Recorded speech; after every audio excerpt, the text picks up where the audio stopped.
What does your team understand about the power of relationships when it comes to performing like an elite team? How can you create and motivate community, consistency, and clarity with your team based on camaraderie and precision? Having the right skill set as a leader to bring together and build an elite team of performers is not out of reach. And our guest, Stephen Morris of Renowned Leadership, is here to tell you exactly how you can do just that, turning your team and yourself into a high-powered team resembling the most elite special forces groups out there. Stay with us. Welcome, welcome, welcome to Shedding the Corporate Bitch, the podcast that transforms female corporate executives into powerhouse leaders by showing them how to shed the challenges and overwhelm, along with any fear, insecurity, self-doubt, and negativity holding them back. I'm your host, Bernadette Bose of Ball of Fire Coaching, bringing you powerhouse discussions each week to share tips, advice, and sometimes tough love so you create the riches in your work and life you deserve. Stephen, how are you? I am fantastic, Bernadette. I am so freaking excited to be here. So let's go. Oh, let's go. I'm excited to be here too. And to be talking to you and this fabulous conversation, because I love the twist you put onto it or the angle you take on it when it comes to building elite teams. So we'll get to that in just a moment. But I really like to always start off with our community getting to know you as a person as opposed to the businessman that you are. So if you would, could you tell us a little bit about yourself, and then we'll dive into all the great conversation. Yeah, of course I can. It's kind of weird to hear businessman put as like a potential title for me, but yeah, definitely. My name's Stephen Morris. I'm a retired Army veteran. I was in the Army for a really freaking long time. Got out of the Army, got into the corporate world, and I hated it. So I started my own company, and I love to serve my community, right? Like, I've found the most fulfilling things in the world are like, I can take all these experiences I've gained and give back. So whether it's volunteering or talking to you fine folks on your podcast or serving my clients, I love just giving back. And just, this is how I formed all the knowledge or wisdom. Oh man, that's weird too. But this is how I formed all of that and tried to make it in a cohesive unit that I can give to people and help. How long have you been out of the Army? 2017, July 11th. Okay, so it's not been that long. So you're still transitioning into this like weird world of laymen, yes, citizens, and business people and that kind of thing. It's hard. Making your own rules and making sure you follow your own disciplines, that kind of thing. That part's easy. The hard part was getting into the corporate world, and I just wasn't ready for it. But, it's completely different than being in the military. What was your big lesson from that, though? That we have great managers and horrible leaders. And people get all offended a lot of times when I say that. They're like, well, managers and leaders are the same thing. And it's like, no, they're really not. A manager is a corporate block. They check boxes. A leader checks people. Oh, I love that. I love that because that's so true. My whole platform with Ball of Fire Coaching is around go from a so-so manager to a powerhouse leader, because I believe that same thing. Now, I am interested in understanding your response when you said that you're not really accustomed to hearing businessman when it relates to you. Where's that coming from? It just, if you'd have told me I was going to be a businessman, entrepreneur, being on podcasts, if you'd told me that, what is it, 6 years now, 7 years almost? When I left the Army, I would have told you you're totally full of crap. Like, I never would have imagined I'd be here today. But I had a very strict rule in the military with my teams, and that is, I don't care if you have a problem, you can come complain about it as much as you want. But show me that you put thought into it and come to me with a solution as well. It doesn't have to be a good solution. Just put thought into it. Right. So, not wanting to be a hypocrite, that's why I started doing what I do, is because I saw a problem that needs fixed. So I decided to fix it. And what did you find that problem to be? I read an MIT study. This is fairly recent. I believe it's MIT. Anyway, they said that surveying however big their pool was, The average person in the United States doesn't receive formal leadership training until they're 42 and a half years old, or 44 and a half, somewhere in there. And Wow. it's like, yeah, it's insane because, for me, I started receiving leadership training when I was 18. Right. So when you think about that, think about all the bad habits you've developed in Yes. that 20 years. Sure. Absolutely. So why wait on bad habits to form? And one of my favorite analogies is I can teach you how to shoot a gun, a rifle, right, at a long distance. If you've never shot a rifle before, I'll teach you in 8 hours, and you will hit every single time at 500 meters.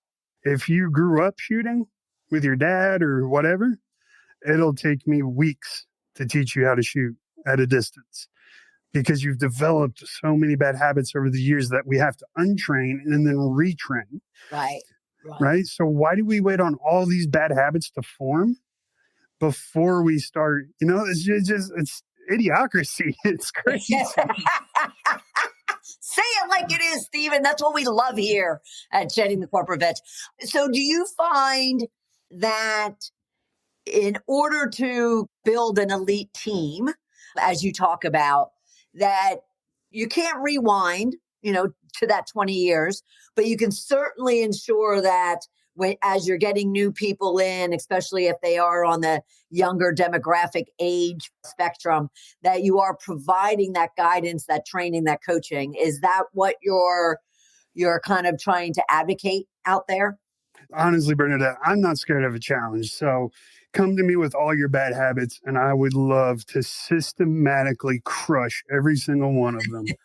And we will learn together how to build an elite team. And literally, I'm not talking just like a proverbial, no, I'm talking about a team that has your back. I'm talking about a team that you go to and be like, guys, I screwed up. I just cost us $500,000. Right. And everyone in your team goes, oh my God, how did this happen? First question. Second question, how do we help you? Right, right. Now, don't you find, though, that the foundation of that is actually building a team, or the leader working to build a team that's based on trust? Because that takes a lot of trust from the employees to feel comfortable and safe to go and raise up issues and even failures to their bosses. So where does trust fit into building an elite team? Trust is everything. If you don't trust somebody, how can you give yourself to them? Like a marriage, if you don't, if you're married to your partner and you don't trust your partner, that marriage is pretty doomed from the start, right? Like trust is everything. So that is same for building an elite team. But trust comes from what I call the 3 C's: community, clarity, and consistency. Love it. And actually, I said that backwards, and that's probably my fault. I probably sent it to you backwards. It's actually community, consistency, and clarity, but that's fine. But it all works the same. It all works the same. But community, right? Like you got to know your people. Like this is such a missed aspect of leadership. Like we feel like, oh, we can't be friends with them because they're our charges. That is such archaic thought, right? Like people understand who's in charge.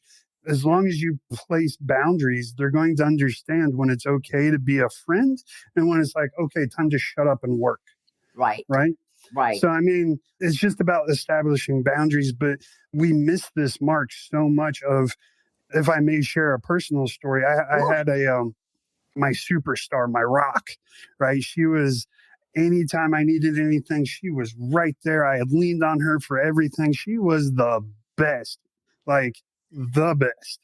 And then one day she just kind of disappeared and I didn't know why. And I tried to talk to her, coach her, counselor, like everything I could think of to try to figure out what was going on. Like she was still physically at work, but she was checked out and I didn't know why. Did I burn her out? Like what happened? Come to find out, she had been married for like 20, 30 years. And she had just found out her husband had been cheating on her for like 2 years. And they were going through a real nasty divorce. There was a significant amount of money. There were children involved. Like it was bad. It was a bad situation. And I just, when I found out through the rumor mill, mind you, I was like, man, I thought we were cool. Why didn't she come talk to me? And I realized I didn't create an environment safe for her to come to me with these things. and feels safe talking to me about it and is like, man, I failed her on so many levels. Yeah. What does a safe, because, the psychological safety is talked about and the terms thrown around all over the place, and create a safe space.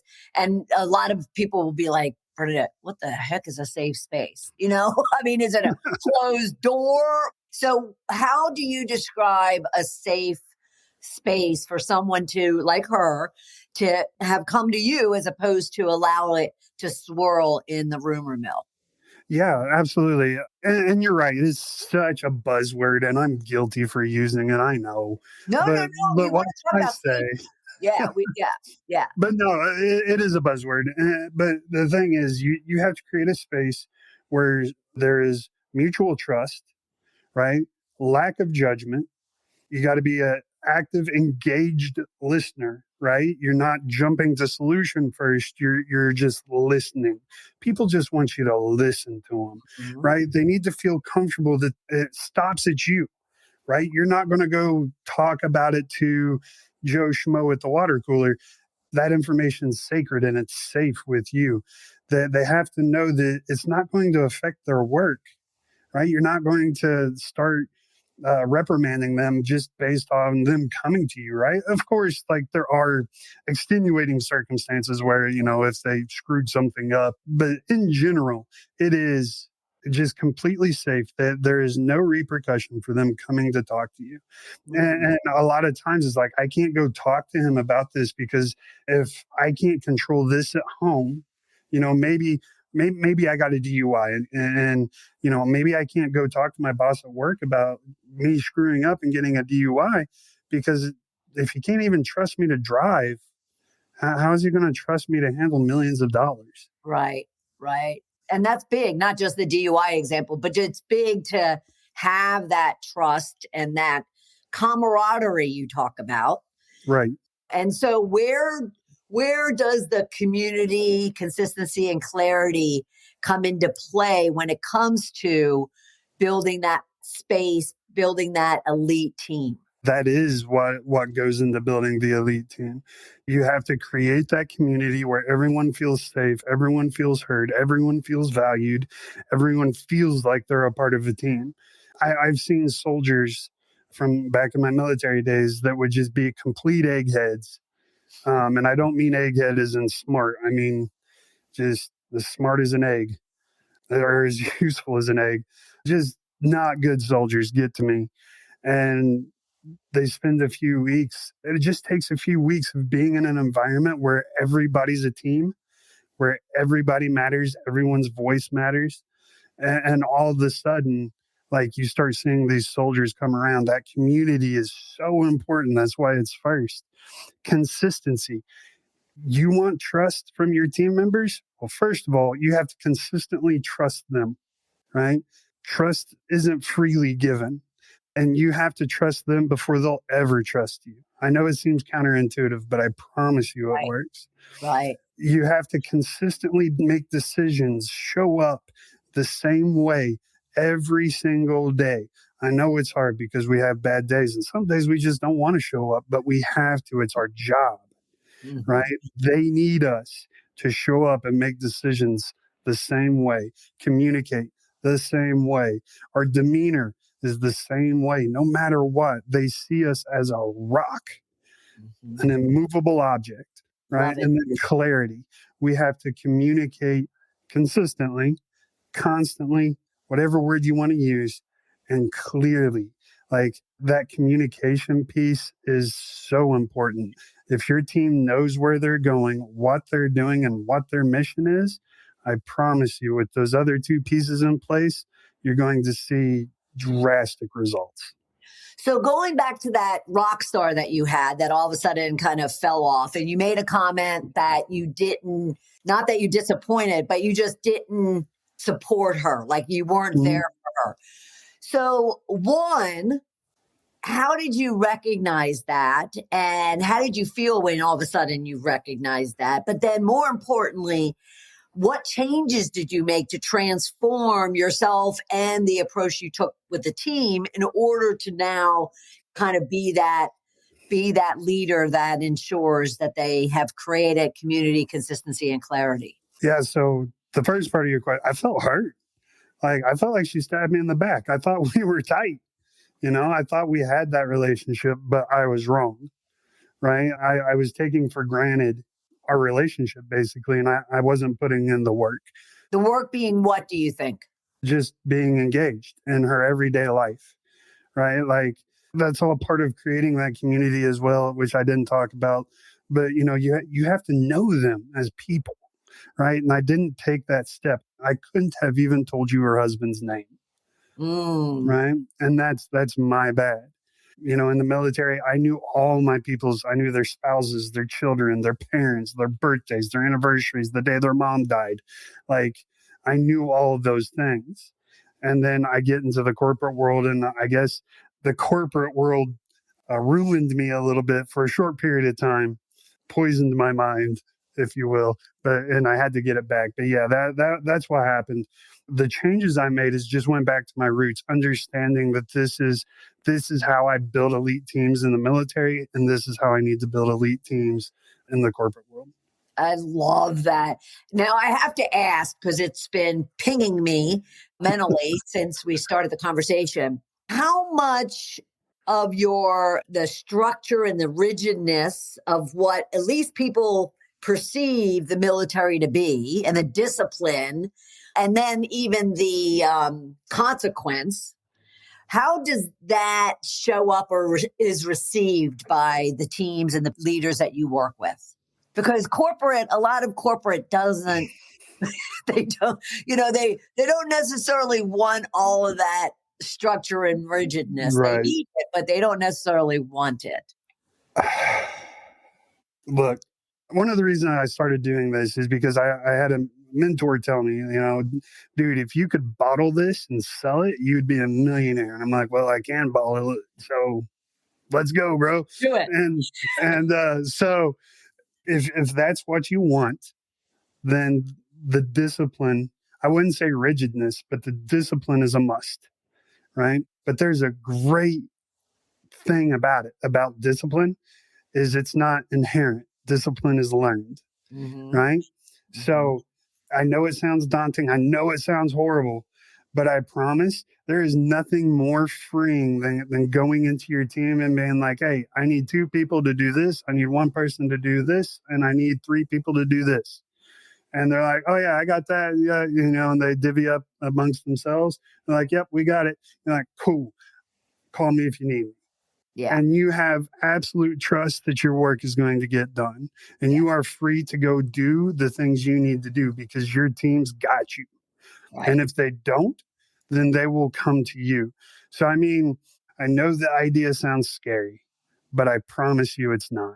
And I promise you it's not near as hard as not doing it and then suffering the consequences later of having just a completely toxic team and a completely toxic work environment, again with the buzzwords, just sucks. And then your retention goes to crap. And then all of a sudden you're paying out the wazoo for onboarding and training new employees, and then ads to try, and then you're in the Walmart loop. Right. And sorry to throw shade at Walmart, but right. You get a reputation for a reason. Yes. Oh, I absolutely agree. And the reason why I actually asked about that too is, one, you mentioned boundaries. And I think that's really the foundation of what it is that you described that you had with the military, is you had boundaries. And I often talk to my clients and our listeners about very much leaders and their people are like parents and children. The children will fight, kick, and scream for discipline and boundaries and saying no. But yet when you let it all go and say, okay, go, free, you're free, they kind of lose it. They need that structure. Is that an analogy that you can relate to? 100%. And it's funny because, in the military, people think that we're basically prisoners, and that's not it at all. We actually have a lot of freedom, but there are very heavy consequences that come with our freedom. And so, I mean, yeah, 100%. And like I said, once you get that discipline established within your team, of course they're going to fight it. Of course they're going to hate it. Like, who wouldn't? I would. And I'm the one telling people to do it. And like, whenever my wife's like, we have a new rule, this. And I'm like, ew, not doing it. And then we go at it. And of course she wins. And then, but no, of course we resent it. We don't want it until we realize we kind of do because it kind of benefits us. Yes. So, I mean, you just have to weather the storm. But I promise, beating my fist against the desk, like it's going to pay you dividends in the long run. Right. Yes. I just absolutely love that. Now, another concept that you talk a lot about that looks like it has to do with your community, consistency, clarity is precision. So let me just ask. So what does that look like in the work that you do with the leaders and the teams to gain precision? What exactly does that mean? So whenever we onboard a new client, the first thing we do is we have all parties involved do two things. One, they all take a leadership assessment. And then the second thing is they all take a personality assessment. We want to know exactly the archetypes of each person, right? And then from there, we're going to build literally from scratch the plan to get you to have the team that you need to have. And sometimes that is they're entrepreneurs looking to hire a team, right? They're ready to start scaling and they need starting to onboard their team. And some of it is that they've already got a well-established team or organization and they've found that they've created a toxic culture. So we go in and we analyze every single person involved, and then we start building the package. We call it the target package of what that organization or leader is trying to gain. And then from there, like we just refine it as we go. And that's I cringed a little bit earlier when you were like talking about rigidness, because I know that's a perception people have of the military that's actually not very accurate. We're actually very, very fluid. We are able to adapt to situations very effectively and very fast. That's part of our training. So when I think of my soldiers and being rigid, that doesn't really clock in my mind. And it's the same thing goes with this. Like, it's not rigid at all. This is very fluid. So as we work, and it's like, oh, you know what? This was the plan, but I feel like this would be a better direction. We're going to switch and move over here. A precision guided bomb, when it gets dropped, its angle of attack changes as it gets closer to its target. Oh, wow. Okay. All right. It's not an exact straight down. Like, it gets released, could be 10 miles out. So its initial angles maybe 2 degrees. And then as it gets closer, it's going to start changing its angle of attack. So, I mean, precision comes from many different angles. And that's how we approach it. Is we understand that as we work with you, things are going to change and we're going to adapt and evolve our game to match those changes. Did that answer your question? It did, absolutely. And actually, it provided great clarity because, I'm one of those, I don't know what you call us, lay people, citizens. I watch a lot of NCIS, but, whatever. But I would have definitely, I used the words rigid and precision, I thought kind of fit into that being exact, like it never changes, it's exact. So yes, you answered it around fluidity and exactly the scenarios that you brought up, provided great clarity. Great clarity. Student of the game. Student of the game. I'll work consistency and community in here somewhere. Well, okay. So how can our listeners and our viewers kind of structure community, consistency, and clarity to where they can start kind of considering how they can be implementing that with their own teams? Too easy. All three. You can start tomorrow. Community, just start talking to your team. How was your day? How was little Johnny's baseball game this weekend? And don't just ask, like actively listen to their answers. No, but what do you say, Stephen, to some of those, and I won't even call them old school, meaning they're more seasoned like me.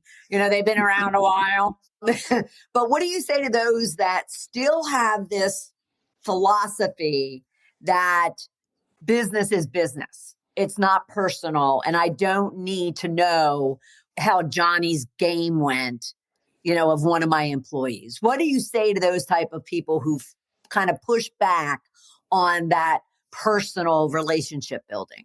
So I laugh because old school people typically don't like me very much. I love you. No, I'm not old school. I'm old. I'm not old school. Yeah, they typically disagree with me a lot. But to say that it's not business is business and personal is fine. You're welcome to say that. But that's going to say that being a professional soldier is not business, right? Because we understand that if the family's not good, you're not good, right? If Bernadette is having trouble with her two kids at home because they're being knuckleheads and they're going out partying and she's not sleeping, but 2 hours a day, guess what? When you show up to work, you still haven't slept for but 2 hours. Your kids are still knuckleheads and you're still stressed out and worried. Yeah. Right? Those problems don't leave the second you clock in. Yep. We have to understand that, right? We have to be to an extent accommodating to that, right? Obviously, we can't let people take advantage, but it's like, hey, look, my kids did this. I'm exhausted. Yeah, go take a half a day. Go get caught up on sleep. When you just come back at noon after lunch or whatever and get back to work. Because they're no good sitting there like a zombie at their desk. You're paying them for nothing. Right. So why do it? Right? It just doesn't make sense. No matter how the old school person can break it down to me, it's not going to make sense. Right? They're people. People are always going to be people. We're not robots. I understand business is business. Yes. People are people. Yes.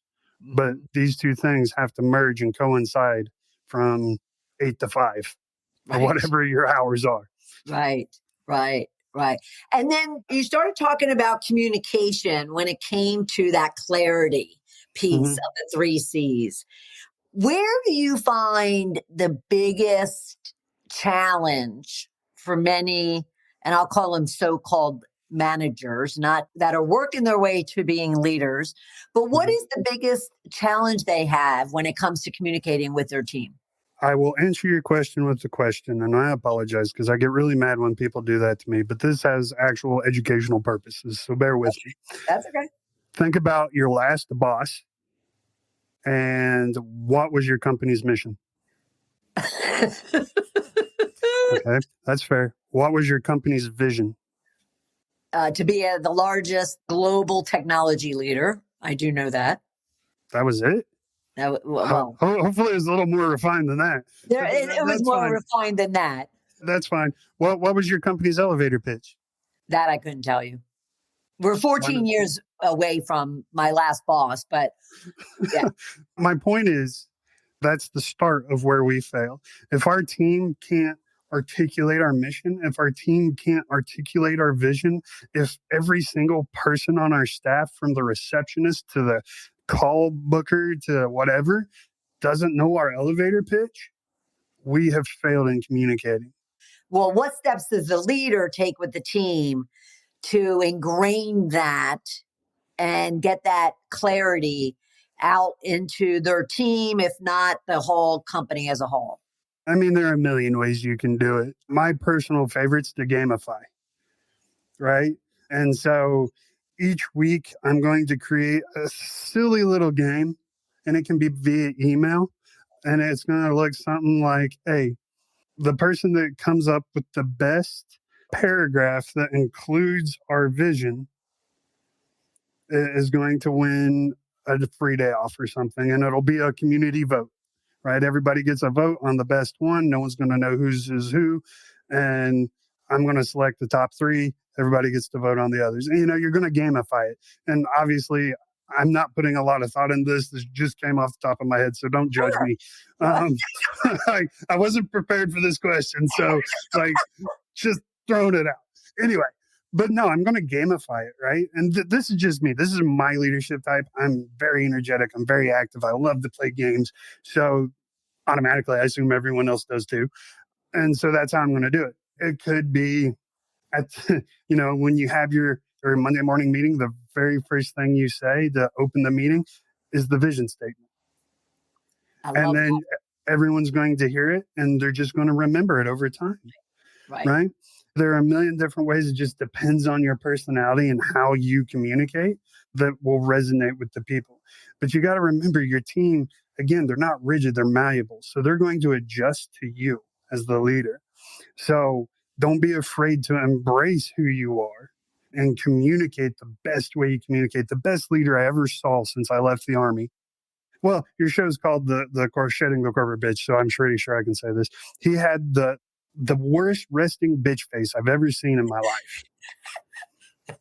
And he never smiled. He was very gruff, kind of like Clint Eastwood-esque. Yeah. But his team freaking loved him, right?